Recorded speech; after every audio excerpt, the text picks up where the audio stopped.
Está Diego Reyes, que es presidente de la Sociedad Argentina de Investigación en Neurociencias, es bioquímico, doctor en bioquímica, graduado aquí en la Universidad Nacional del Sur, además es profesor en el Departamento de Biología, Bioquímica y Farmacia, investigador independiente del CONICET en el INIBIB, que es el Instituto de Investigaciones Bioquímicas de nuestra ciudad. Ahí dirige el laboratorio de neurobiología de invertebrados. Así que muchísimas gracias por acercarte y la intención de charlar un poco sobre tu laburo, esta flamante representación en la sociedad de investigaciones de neurociencias y del contexto científico que está más que caliente. ¿Cómo va? Sí. ¿Qué tal? Buenos días. No, muchas gracias a ustedes por invitarme y por la posibilidad de difundir un poco de qué va todo esto. ¿Cómo andan los gusanos?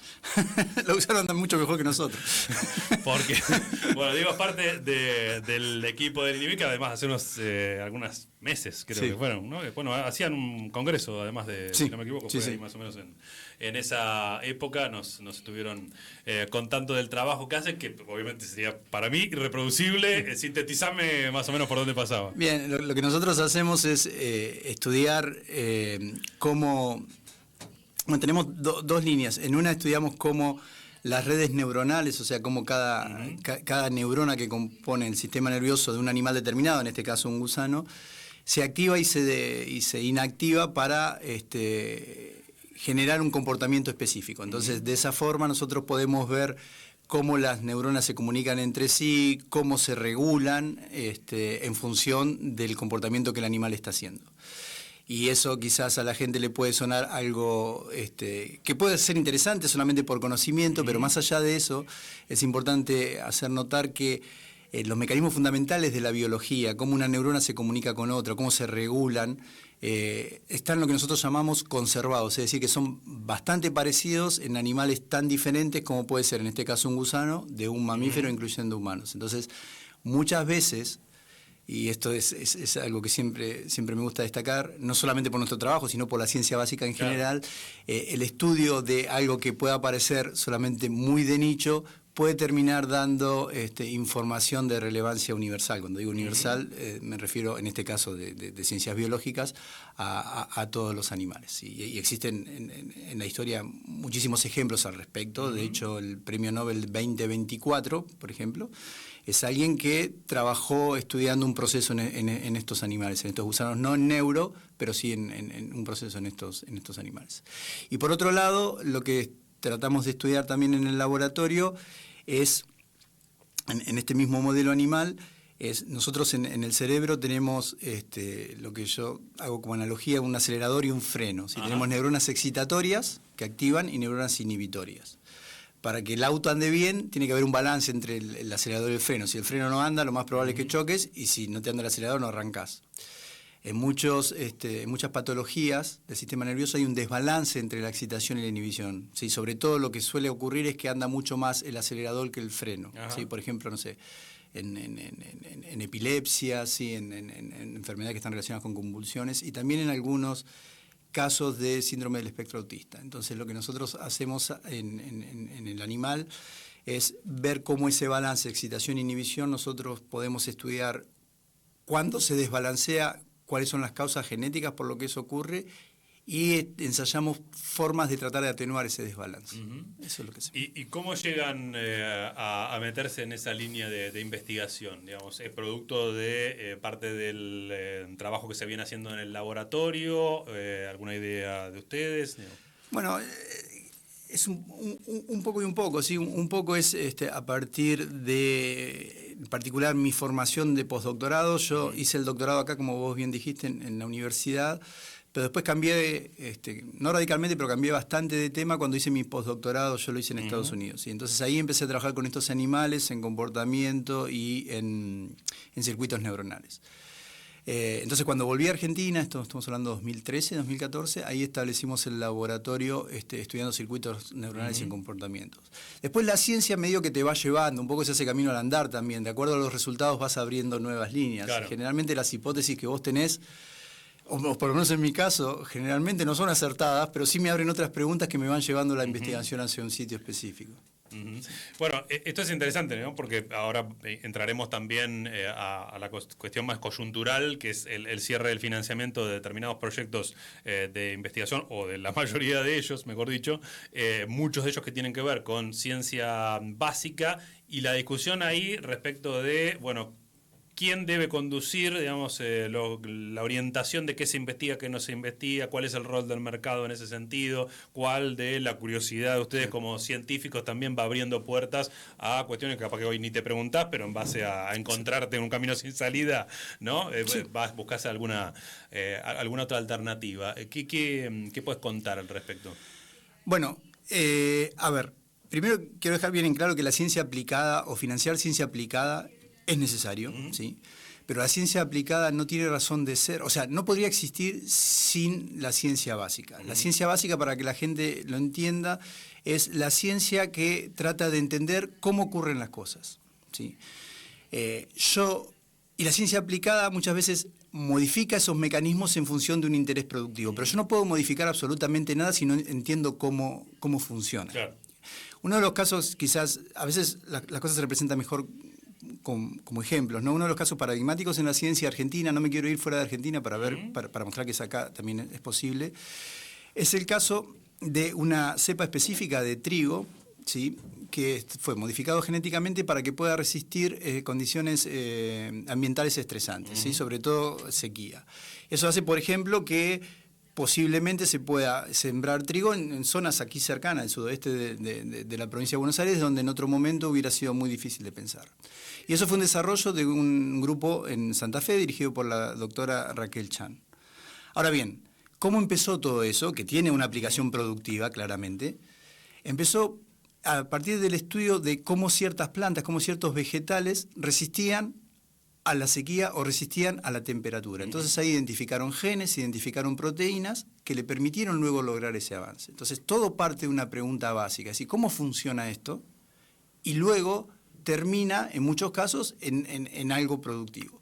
Esto tuvo un periodo relativamente corto para la ciencia, y cuando estoy hablando de corto estoy hablando de 25, 30 años. Pero muchas veces lo que vos hacés como ciencia básica queda esa información y no se vuelve a utilizar muchos años después, ¿sí? Entonces, cualquier sistema científico, o sea, el sistema científico en general es un ecosistema, ¿sí? No podemos pensar en un sistema científico solamente en ciencia, basado en ciencia aplicada, financiada además por el privado, porque el privado, por definición, va a priorizar inversiones de bajo riesgo.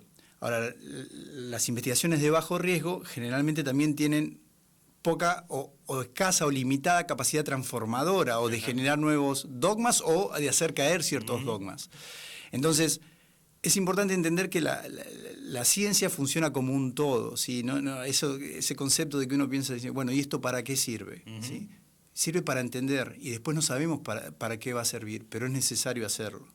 ¿Se ve vinculado con científicos o organismos estadounidenses para tener una impresión de qué es lo que está pasando allí también, ¿no? Digamos, sí. Con esta avanzada también del gobierno de Trump y demás, no solamente oficial, sino extraoficial, de los movimientos de las ultraderechas, con todo ese cuestionamiento que hay a la ciencia? Sí, o sea, en mi caso particular, yo todavía sigo colaborando con el laboratorio donde hice el postdoc, de hecho voy una vez por año allá, y la verdad que lo que están experimentando, lo que están sufriendo a partir de la asunción de Trump es básicamente lo que vos estás diciendo. O sea, hay un fuerte desfinanciamiento.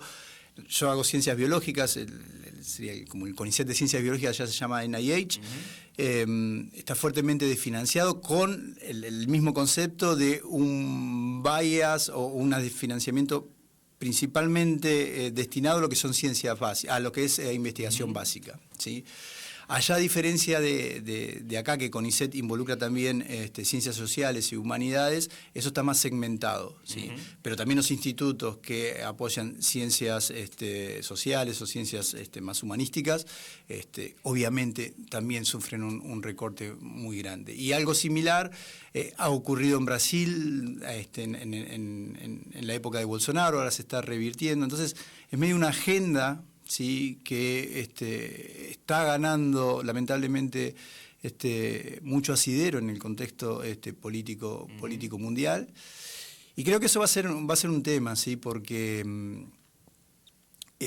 Creo yo que eso también está relacionado con ciertos movimientos anticiencia que a veces derivan en suposiciones no probadas, o en el caso puntual de los movimientos antivacunas, con todos esos problemas que está trayendo. Entonces creo que hay una corriente, sí, lamentablemente, en ese sentido, que se asocia así con los gobiernos más de derecha, sobre todo más de derecha radicalizada. Sí, hay parte, digamos, por lo de las humanidades, viendo más o menos de quién se trata los cuestionamientos, uno puede comprender, pero en este tipo de ciencia, incluso de una perspectiva netamente capitalista, del negocio, digo, a los tipos tampoco le conviene. Sí, tal vez que pase acá porque, bueno, le comprarás quien pueda los desarrollos de un país desarrollado, pero que lo haga Trump ahí, ¿cómo es la...? Yo creo que es una cuestión ideológica, o sea, es una cuestión de lo que ellos creen que es una maximización de los recursos, ¿sí? Solamente haciendo ciencia que ellos consideran aplicada, sin ver esto que te estaba explicando, que estábamos hablando al principio, ¿sí? Que sin ciencia básica no puedes aplicar absolutamente nada porque no podés cambiar lo que no conoces. Pero eso es un concepto a veces que, si bien puede resultar bastante lógico, a veces es difícil de comprender en ciertas esferas, y además hay una cuestión que es el tiempo, ¿sí? Hoy por hoy, sobre todo las derechas, se rigen mucho por lo que es el mercado, y los mercados en general se rigen por tiempos cortos. Claro. La ciencia... Mañana veremos. Claro, la ciencia lleva tiempos largos, es así, y el rédito económico no lo vas a ver hoy, no lo vas a ver mañana, quizás lo veas a lo largo de 15, 20 o más años, ¿sí? Ayer leí una nota de Fernando Peinano, quien fue director de agencia en el pasado, que hacía la analogía con qué pasa si se apaga el sol. Si se apaga el sol, nosotros vamos a tener luz acá durante 10 minutos, porque la luz depende de la distancia, ¿sí? Lo que tarda en llegar. Bueno, esto es más o menos igual. Si vos cortás la ciencia básica, probablemente la sociedad no note diferencia en un tiempo. Sí. Y cuando digo la sociedad, no digo solamente la sociedad argentina, porque es verdad lo que vos decís. Por ahí, acá pueden pensar, bueno, podemos importar el conocimiento de afuera, lo cual también es un problema, pero cuando digo la sociedad también ocurre en Estados Unidos. Entonces es algo que no es palpable, sí, pero sí se va a largo plazo, sí. Después revertir eso es extremadamente complejo. Están escuchando a Diego Reyes, es el presidente de la Sociedad Argentina de Investigación en Neurociencias. En tu sector, ¿cómo estamos a nivel nacional? Digamos, ¿qué tipo de desarrollo, qué capacidades tiene nuestro país? Bueno, las neurociencias en general en todo el mundo en los últimos, digamos, 15 o 20 años han experimentado un gran auge, ¿sí? La sociedad de la cual yo formo parte, cuando se creó hace 40 años, se llamaba Sociedad Argentina de Neuroquímica, porque estudiaba neuro, pero era solamente una parte muy específica, que era la comunicación molecular entre células y demás. Hoy por hoy se llama Sociedad Argentina de Investigación en Neurociencias porque involucra muchísimas otras áreas. Estamos hablando de, obviamente, neuroquímica, pero también ciencias cognitivas, comportamentales, también lo que se llama neurociencia computacional. Hoy por hoy tenemos dentro de la sociedad, siempre fue típico de biólogos, bioquímicos, médicos en algún caso, pero ahora tenemos físicos, tenemos matemáticos, tenemos gente que trabaja con inteligencia artificial. Claro. Entonces, lo que es la neurociencia en el país en particular es muy diversa, ¿sí? Y tenemos casos paradigmáticos de excelentes investigadores, qué sé yo. Puedo hablar, por ejemplo, del caso de Alejandro Schindler, que es alguien que está en el lugar, en Buenos Aires, que lo que hace es trabaja con la generación o el nacimiento de neuronas durante la adultez, que siempre fue un mito que en general dice, bueno, las neuronas que nacés son las que vas a morir, no sé. Y no es así. No es así, y él demostró que el ejercicio o en los ambientes enriquecidos, el trabajar en ratones, producen un aumento del nacimiento de ciertas neuronas en una región específica del cerebro que se llama hipocampo. Después nosotros tenemos una historia la Argentina una historia muy fuerte en lo que es ritmos circadianos, ¿sí? De ritmos de cómo el cerebro setea sus propios ritmos, ¿sí? Ahí tenemos grupos muy, muy fuertes.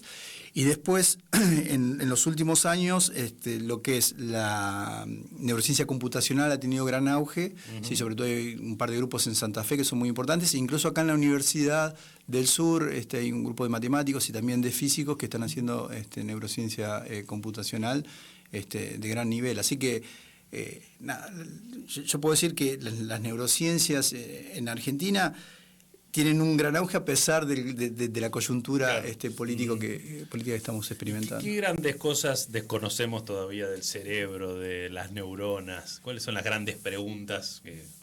Bueno, hay muchísimas.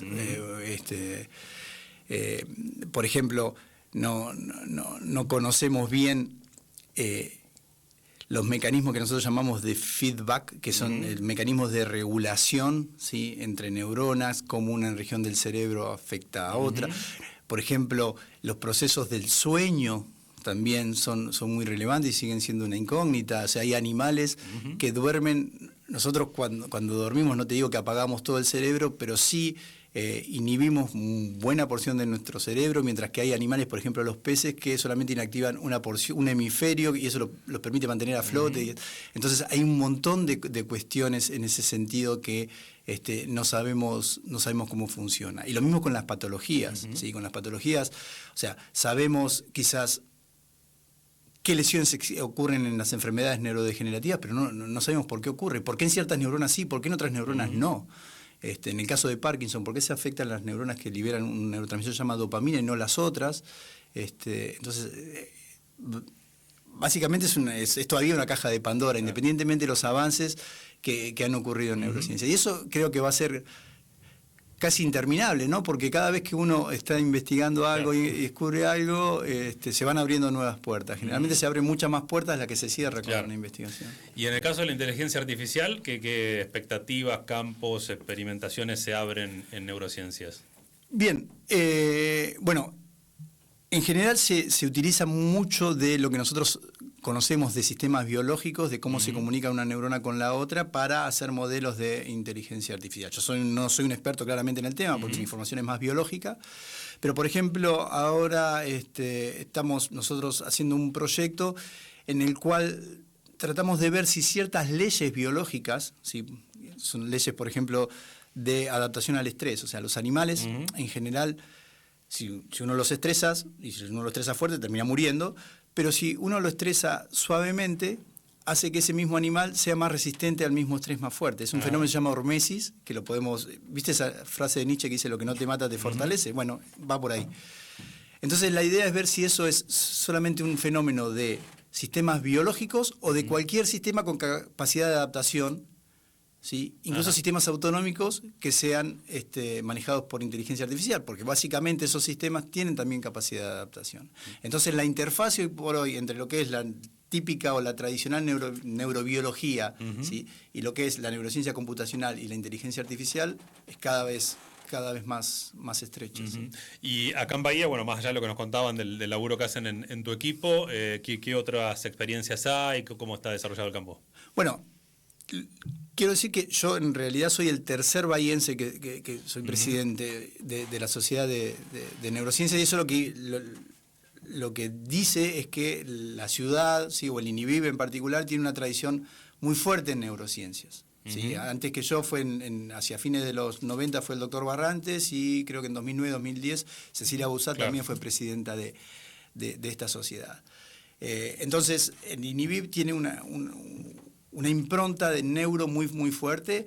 Tenemos grupos que trabajan en audición, tenemos, que es el grupo del doctor Spitz-Maul, tenemos grupos que trabajan en modelos de Parkinson y Alzheimer, que ahí está María José de Rosa, y también en otros modelos de Parkinson y de ferroptosis, que es daño producido por hierro en neuronas, que es el grupo de Gabriela Salvador, el grupo de Cecilia Boussat, que trabaja en cinética de canales iónicos. Los canales iónicos, para que la gente entienda, son proteínas que son importantes en las neuronas. O sea, las neuronas transmiten señales eléctricas, ¿sí?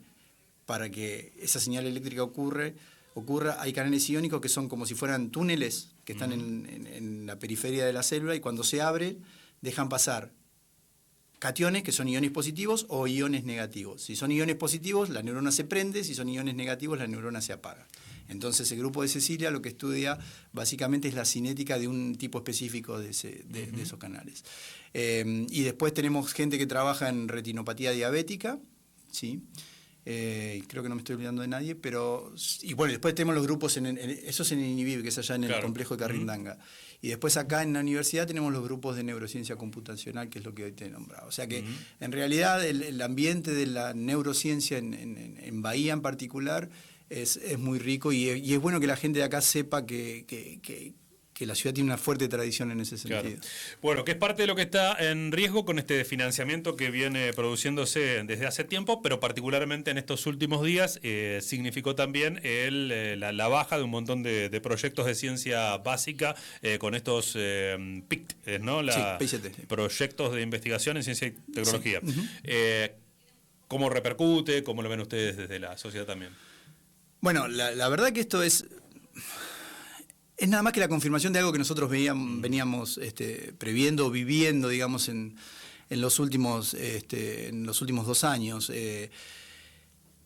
No se financió ningún proyecto de ciencia básica y muy pocos de ciencia aplicada desde la asunción de este gobierno, ¿sí? O sea, hubo un llamado que se llama PICT 2022, que se hizo en 2023 porque venían atrasados, que se hizo la evaluación, se comunicó a los investigadores e investigadoras que habían sido seleccionados, nunca se pagó, y se abrió la convocatoria para la ronda subsiguiente, el año posterior, que fue en el 2024, pero se llamaban 2023. Se fueron corriendo las fechas límites cada 2 meses, entonces los investigadores e investigadoras que querían aplicar a ese financiamiento tenían que ir adaptando, porque la ciencia es dinámica, tenían que ir adaptando sus objetivos cada 2 meses, periódicamente, durante 2 años, y luego el jueves pasado dijeron directamente que lo iban a cortar. O sea, eso básicamente es lo que muestra es una desconsideración hacia el sistema científico en general, hacia el laburo que los científicos y las científicas hacemos. Pero más allá de eso, como si esto fuera poco, lo que propone la agencia I+D+I ahora es reemplazar el sistema de PICT por un sistema que solamente financiará ciencia aplicada, ¿sí? Pero dentro de la ciencia aplicada el investigador tiene que ir a buscar a la empresa que esté interesada en la ciencia que uno hace y directamente financia la ciencia básica, porque en el texto dice en un punto que van a financiar ciencia básica orientada a la cadena de valor, lo cual es una contradicción, porque la ciencia básica justamente es eso, es investigar un fenómeno sin ningún tipo de límite, ¿sí? Porque vos donde lo limitás ya lo estás orientando, lo estás aplicando. Y esto... Lo que va a ocurrir es lo que hoy decíamos. O sea, Argentina, con nuestros vaivenes, tiene una tradición de ciencia y tenemos un prestigio en ciencia básica y también ciencia aplicada. Estamos dentro del mapa científico mundial. Si nosotros dejamos de hacer ciencia básica, ese lugar lo vamos a perder. Es así inexorablemente. Y vamos a estar destinados solamente a muy pocos proyectos de ciencia aplicada, y como hoy te dije, la ciencia aplicada... Que en algún momento se agota, digamos. Sí, además es de bajo riesgo y no tiene capacidad transformadora, no generamos nuevo conocimiento. Pero acá, por ejemplo, de los proyectos que vos mencionaste, ¿alguno tiene posibilidad de ir a buscarse un financiamiento extra?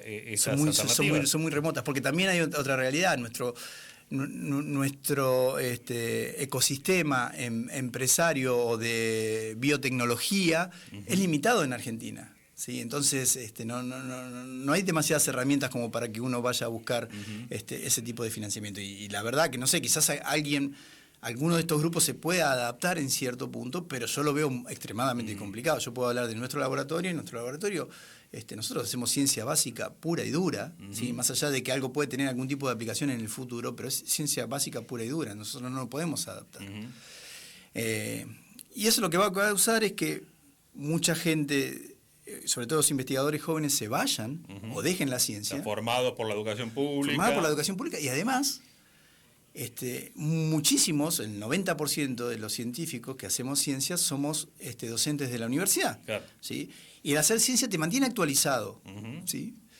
Entonces, eso también va a redundar en que la calidad de la educación universitaria también baje, porque muchos de los profesores y profesoras y también ayudantes que tenemos en cada una de las cátedras, bueno, van a optar por otras opciones, que pueden ser irse o pueden ser dedicarse a otra cosa. O sea, hoy tus compañeros y compañeras del rubro viven de proyectos de investigación financiados por estas vías, mayoritariamente, o dando clases en un sector que tuvo un hachazo de 40% en el salario. Sí, exactamente, es así. Como vos decís, incluso hay casos sobre todo de estudiantes e investigadores jóvenes que tienen que sostenerse también dando clases particulares. O sea, eso que decimos de multiempleo que ocurre en muchos ámbitos, también ocurre en la ciencia. Así que es un momento extremadamente complicado. Cuando hablamos yo durante los 90 yo era estudiante, no estaba en CONICET todavía, pero cuando hablamos con gente que sí estaba en ciencia y técnica en ese momento, dicen que es incluso más acentuado que lo que ocurrió en los 90, así que es una situación límite, pero bueno, o sea, tratamos de mantener en un punto nuestra postura, siempre estar abierto al diálogo, hemos